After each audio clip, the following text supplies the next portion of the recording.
Hello, hello, my friends. Looks like we're recording. Welcome. We're at day 2 already of the Strong Mom Nutrition Protocol Challenge. You guys have been great with your questions. Thanks. I love it. Send questions all the time. If you have concerns or wonder why we're doing the protocol in some way, ask the question. That's what the Facebook tribe is for. That's what email is for. And I think you guys should have my phone number too. If you ever want to text me, just, know I'm here. I'm here to support you. So, again, thanks for your engagement. It's really exciting. Are you guys ready? You ready for day 2? I am. I'm pumped. Okay, so here's our agenda. Day 2, I want to start quickly by just addressing some general questions that seem to be a theme throughout our Facebook page. So we're going to start there. Then we're going to get into the thought model, which is a framework for helping us understand our thoughts and to be able to start eliminating that desire so that we can manage our urges and get the results that we want. So I have an awesome model to teach you guys. It's going to help you do that. Then we're going to go a little bit over our homework for day 2, and then I'll just give you guys a glimpse of what to expect for day 3. Ready? Let's go! Okay, so questions from you guys. A lot of great questions, and I'm doing my best to keep up with all of them and try to answer them as thoroughly as possible. But I know that sometimes it can be hard because either, especially on Facebook, like if I'm not tagged or I may not even know that the question is there. So I'm just wanting to address some general concerns that I heard from a number of people. Yesterday, I introduced to you guys the protocol, and the foundations of the protocol, or the general guidelines of the protocol, is that for 2 weeks you eliminate flour, sugar, alcohol. You do some intermittent fasting and no snacking. And there were some concerns with the sugar. A lot of people were really, really worried about their ability to eliminate sugar. Is this something that they can do? Is this something that they even want to do? Is this something that is just going to create the urge to binge eat and overeat at the end of the protocol? And I want to encourage you guys to just go for it. Just eliminate the sugar. It's just sugar. You can do it for 2 weeks. You know you can. You've done harder things than this. So first of all, just make the commitment to do it. Just have that solid in your mind. I'm going to eliminate sugar. Second of all, sugar in and of itself is not something that is going to... That's it. I'm putting a sign on the door that says Katie's recording, keep out. Okay, back to it. So a lot of concerns about sugar, and just let me challenge you with the belief or the thought that sugar is definitely something that you don't need in your diet. You know that just on a nutritional level. And really that this is your opportunity to get curious about why you're feeling so compelled and so strong about sugar. So if you're feeling a serious initial pushback and some anxiety about the idea of not eating sugar for the next 2 weeks, examine that. Get fascinated by that. That's why we're doing this. That is exactly the point of eliminating flour and sugar and alcohol, is because it will make you uncomfortable and you'll need to examine it. So if you're in the camp of going, holy hell, no sugar for 2 weeks, good. You are doing exactly what you should be doing. Keep it up, keep questioning it, and observe that emotional and that cognitive response that you're having. Okay, so the other question that we had around sugar was what kind of sugar? So is fructose okay? Lactose and sugar, as you all know, anything, basically, if you look at an ingredient list, anything that ends with ose is a sugar, right? I mean, that's going to process as glucose in our blood. But for the purposes of this challenge, we are really just going to stick to table sugar, which is sucrose. So that comes in the form of corn syrup, sugar, and any other like additives. So read your labels. This means that for the next 2 weeks, you're going to be reading your labels. There's a really simple way to eliminate this. The ideal is that you're eating foods with just one ingredient. You eat food that comes from the earth, food that is as God made it, that has not been modified in a factory in some way, shape, or form. So that's just a really easy kind of guideline to implement. I'm only going to eat something that came from the earth that is as God made it. And so if that's easier to simplify in your mind, go that way. But know that you can still, cheese, basic carbohydrates that will convert to glucose.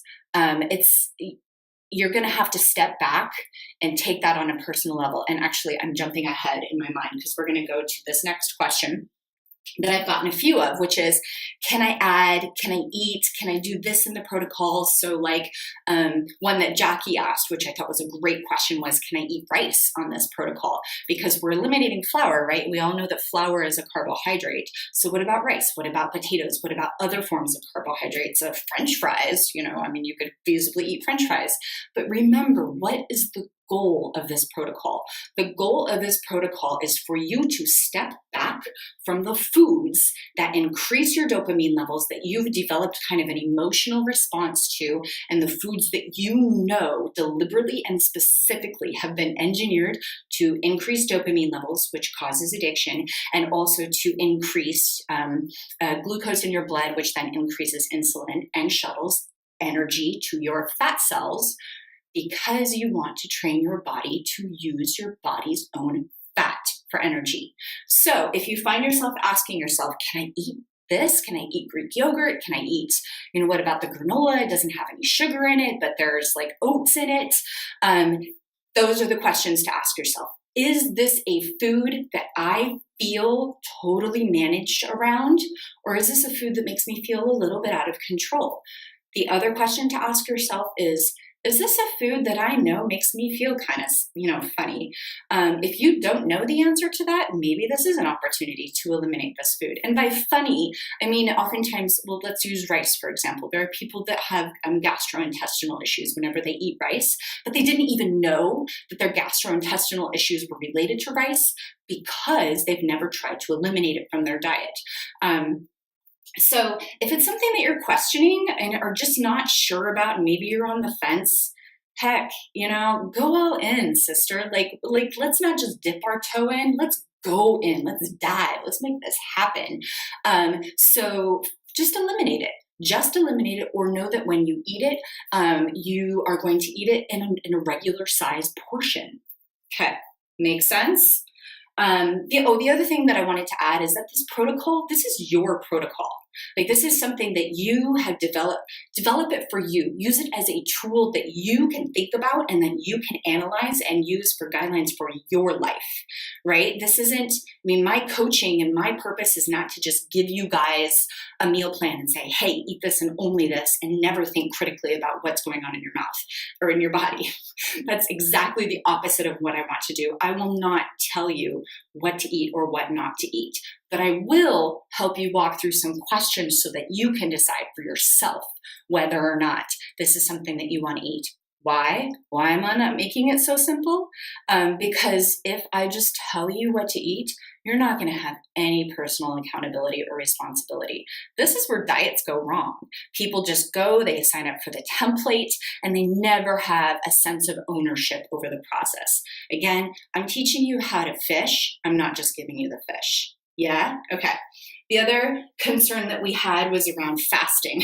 And this is, oh man, I get it. I completely get it. The idea of, we have this idea in our minds that like we should not be going hungry. If we get hungry, our blood sugar is going to drop. We're going to get dizzy.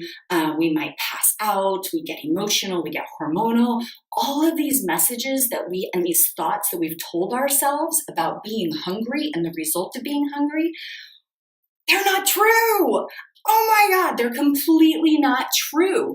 What's happened, if you are experiencing this sensation, for example, if you feel yourself getting hungry and you feel a little dizzy, that's your body adapting and readjusting. That's, again, we talked about yesterday, your brain sending those urgent signals. I'm hungry. Your brain is in overdrive panic mode. Remember, your brain just wants to survive. It just wants the simple solution. It just wants to survive. It's really easy to convert bread to energy. It's a little harder for your body to convert fat to energy. So your body's saying, hey, we've been eating bread this whole time. Where is the bread? I don't want to work on this fat. Urgent, urgent, urgent. We're going hungry. And then it will give you this feeling or this sensation of getting dizzy. That's a very oversimplified way of explaining it. But if you start feeling odd or strange or off, give it a few minutes. It's so interesting. The first time you feel hunger, if you wait 20 minutes, you're not going to be hungry after that. It's just fascinating to know that your body can do that.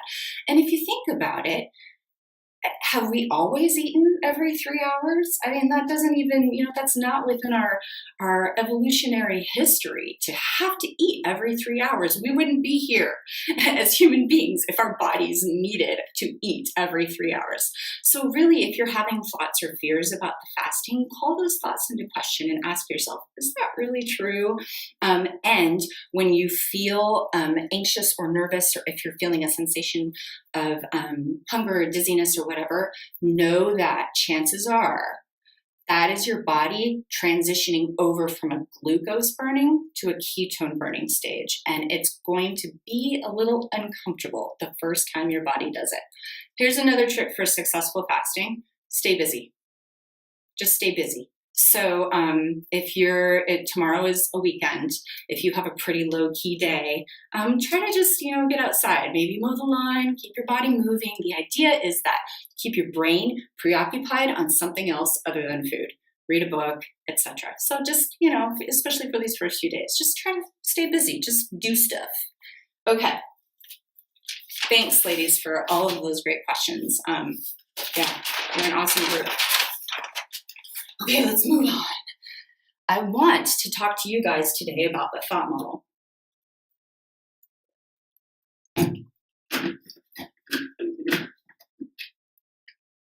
It's tea in my water bottle, by the way.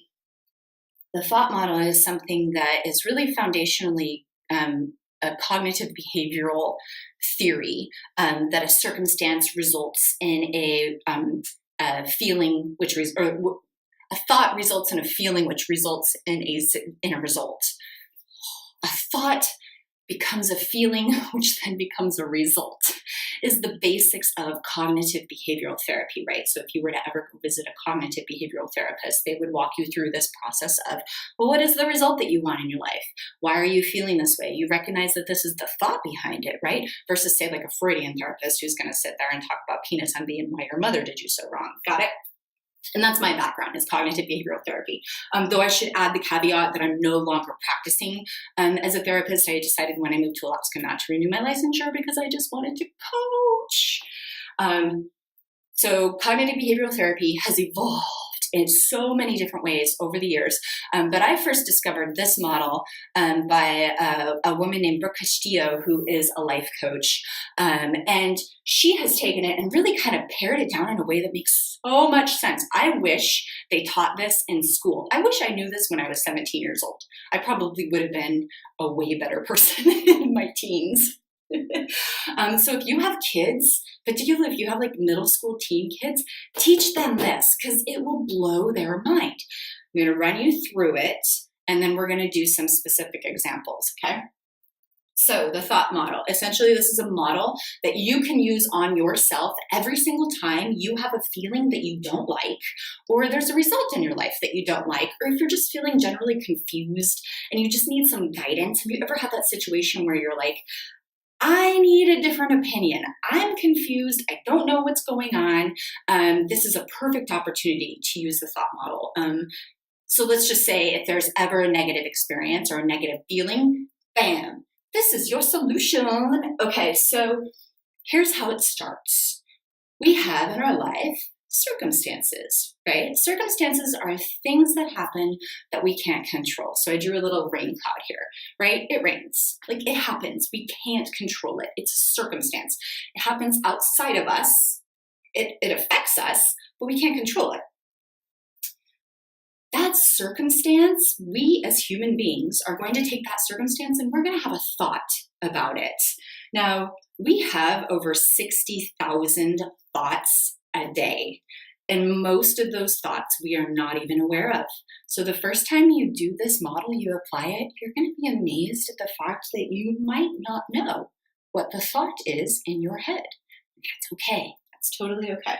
So a thought, what is a thought? It's just a sentence in your brain. That's literally what it is. Here's a fact. A thought is not always fact, right? So the thought, I can't lose weight. Is that a fact? Like, I'd guess 100% of the time that is not a fact. So the thought is just a sentence in your brain, but we tend to always think that these thoughts are facts, and they're not.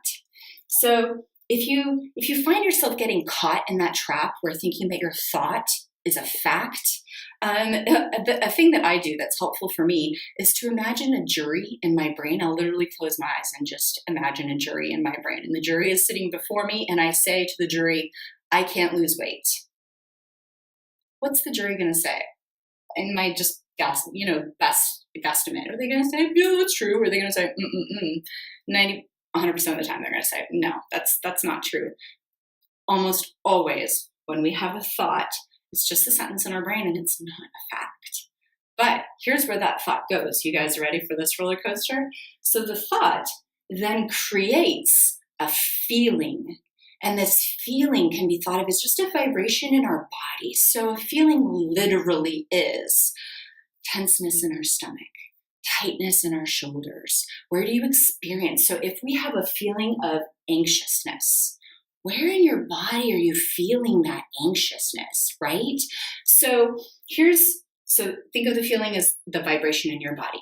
Here is where people usually get confused though. Being able to distinguish between a thought and a feeling. Oftentimes we get them flipped. We think that our thought is our feeling and our feeling is our thought. So check yourself for that. The feeling is something that is a vibration in your body, and the thought is a sentence in your brain. Okay, so the circumstance happens. We have a thought about it, creates our feeling, and based on our feeling, we're gonna act on it. We're gonna act on it. This is what we are literally going to do, and that creates the result. Now, the result, look at the magic of this, will always reinforce our thought. So a quick run through. The circumstance is that it's raining. The thought is, I don't want to get wet. The feeling is maybe getting motivated to go get the umbrella, or motivated to take action. Maybe you're feeling, I don't know, if you don't want to get wet, you're feeling motivated. Let's just leave it at that. The action is that you go get the umbrella, and that the result is that you don't get wet, right? And the result that you don't get wet then reinforces the thought that I don't want to get wet, right? They're connected. They're connected in that sense. So let's run through this, okay? And for your homework today, you do have on the StrongMom Tribe website, membership website, you do have a handout for the thought model, and you will take number 5 of your homework yesterday, and you will apply it to this model. So just kind of pay attention here so that you know what we're looking for. I don't know what I did with my marker. Just a second. Okay.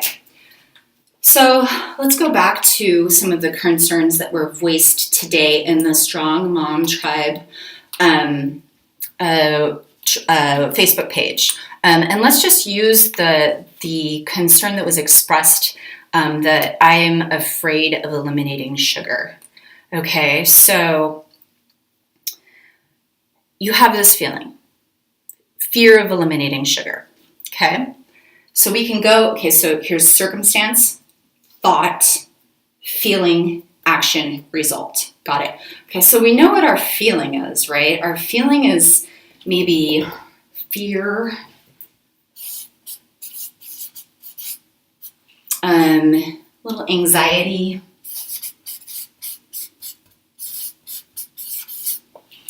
now this fear and this anxiety is based upon a thought about sugar. And the thought is probably something like, I don't think I can do this. right? Can you see how you can take identifying the feeling and kind of back up? That is a thought that would lead to me feeling this way. I don't think I can do this.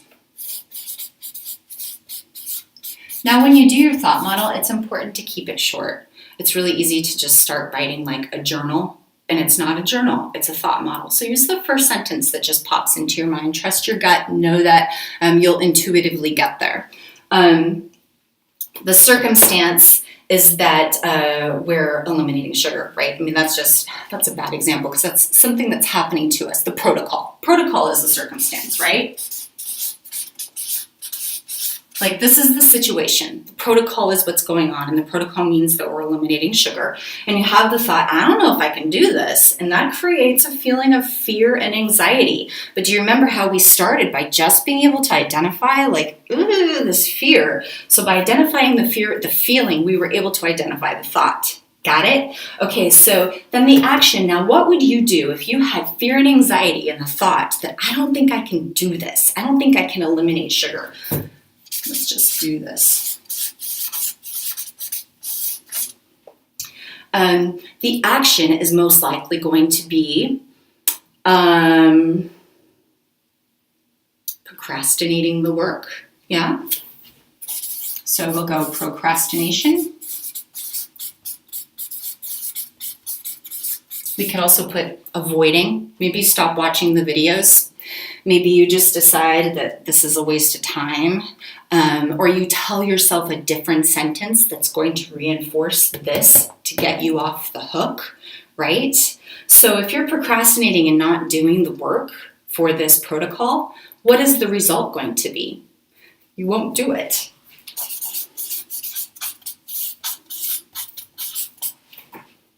Like, you won't be able to do it. You won't be able to eliminate sugar. You've procrastinated the work. You haven't dug deep. You haven't really checked in to see why the idea of eliminating sugar freaks the shit out of you. You procrastinate it, and then you don't do it. See how your result just proved your thought to be true? Now, this is what we do as human beings. We want we don't want to live in cognitive dissonance. We want our actions and our results to inform and agree with our thoughts. So if we started at this ground level and we didn't even know it, if this is one of the 60,000 thoughts that is going to go through your head in a day and you're not aware of it, you're still subconsciously aware of it, and you will want to prove it true because you're a human, and that's what we do. Okay, do you guys see that? So if this is just what's naturally going to occur, right? If we let our brain run unchecked, and this is the process that's going to happen, how do we change it? What if we don't want this to happen? Well,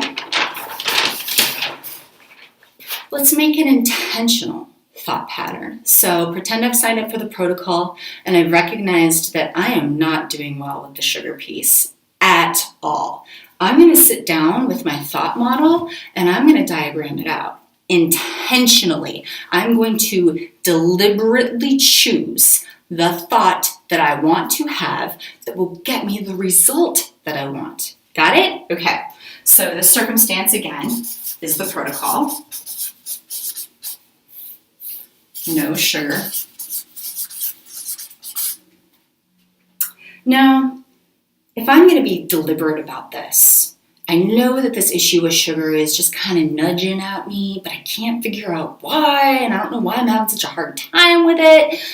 I'm going to backtrack a little bit, and I'm just going to start with the result. Like, what do I want out of this protocol? What is my goal?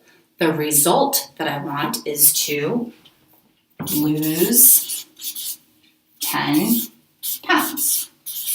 Okay? So that's the result. That's what I want. So if that's what I want, what action do I need to take in order to get that? And I can just think intuitively, like, what do I need to do in order to lose 10 pounds? Well, I need to be confident about my ability to, well, that would be a feeling, wouldn't it? Well, then let's just start there, right? Because that's where my brain just intuitively went. So you guys can see that this is going to be a different process for everybody. So I intuitively just went to, what am I going to feel in order to do this? So I'm going to feel self-confidence. Because someone that feels self-confident is going to be someone who is going to be able to lose 10 pounds, right? So if I know that I need to feel self-confident, what would be a thought or an action? So if I wanted to feel self-confident, again, I'm just going right to the thought. That's just where my brain goes. Maybe you went to the action, but the thought that I would need to have in order to feel self-confident would be, I know I can do this.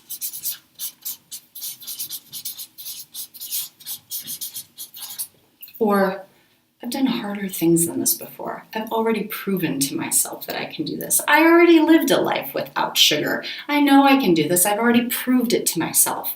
Or, I know I can do this because I'm open to being curious and I'm open to being challenged, right? There's so many thoughts that you can have that feel authentic for you that will create this feeling. And that's the ticket right there. This thought needs to be authentic for you. I can't come in and tell you what thought to have. You have to find it on your own, and this process will help you do that. So if I'm on the protocol, I have a thought that I know I can do this, and that makes me feel really self-confident. The action that I'm going to take is to do my homework and to stick to the protocol.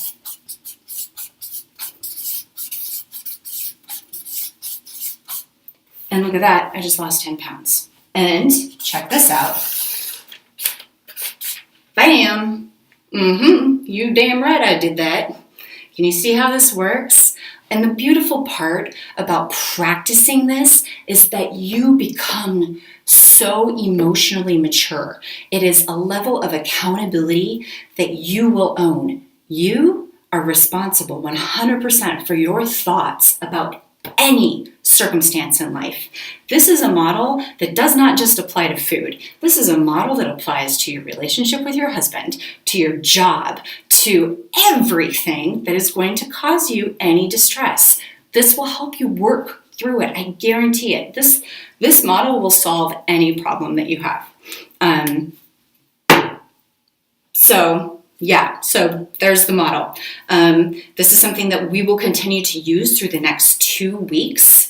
And in your homework, again, you will be asked to, on day 1, you filled out your number 5 question, which was something like, what was the number 5 question for day 1 of the homework? How do you want to feel at the end of this 2 weeks? I think I asked you, how do you want to feel at the end of this 2 weeks? How do you want to feel in your body? How do you want to feel about your relationship with food? So for that homework, what you're going to do is you answered that. You already said how you want to feel. So put that in there. I want to feel, if it was, how do I want to feel about my body in 2 weeks? I want to feel comfortable. Then work backwards. You put the word comfortable right in there.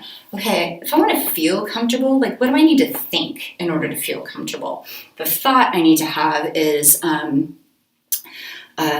can do this. I can do this.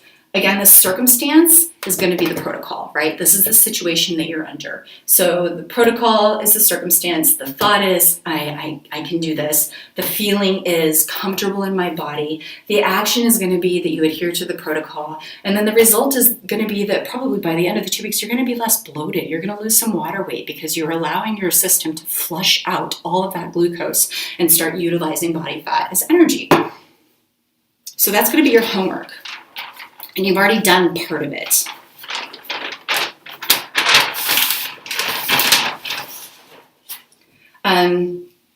So we just talked about the thought model, your homework from the thought model. And on this sheet, you'll find, on the StrongMom Tribe website, you will find a PDF, a link to a PDF that you can print out if you want, that'll have a CTF-AR outlined, and you can fill it out there on a piece of paper, or you can comment in the comments section of our website. That's awesome too, or comment on the Facebook site, or you can just fill it out and keep it to yourself. Again, this is your journey and your process, so you decide how you want it to play out in terms of accountability and sharing. You own it. We respect that. So that's one part of your homework for today. The other part of your homework is, of course, to continue adhering to your protocol. If you're not doing this perfectly, do not beat yourself up. You have already beaten yourself up about the way you eat and the way you look and your weight. We're not doing that anymore. We're done with that. You are not going to create anxiety about a situation that gives you anxiety. You might as well just shoot yourself in the foot. If you screw up over these next 2 weeks, that sucks. Pick yourself up and keep moving forward. You got it? So adhere to your protocol. If you get a C-, it's okay, because this is a journey, not a final destination. You're going to continue with your daily food journal. You guys, this is so important. And it can also be one of the hardest things because it's the daily thing, that we need to adhere to. So if you need some additional accountability with the food journal or some guidance on how to do that, just reach out to the tribe.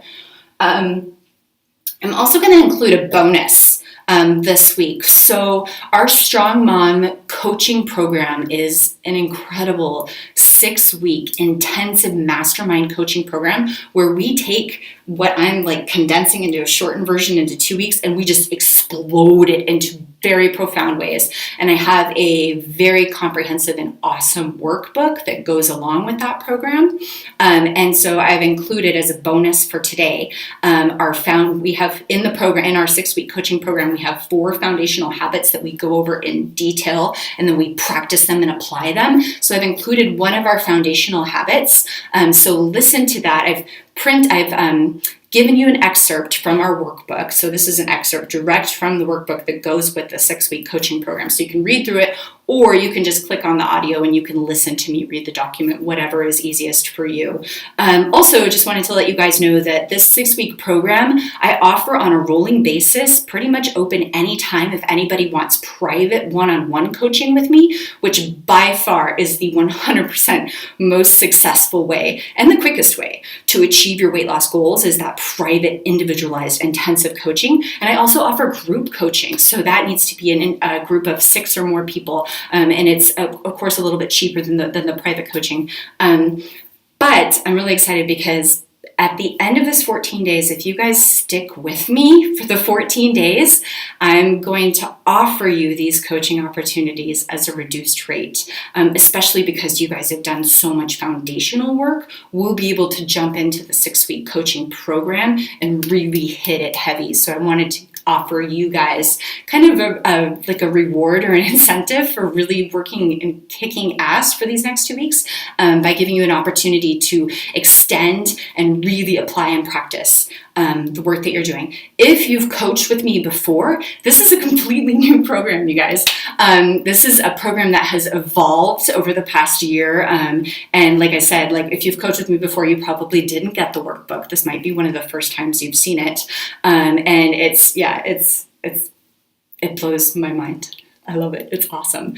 So that will be an additional part of your homework for tonight, is to listen to this foundational habits. And what to expect tomorrow.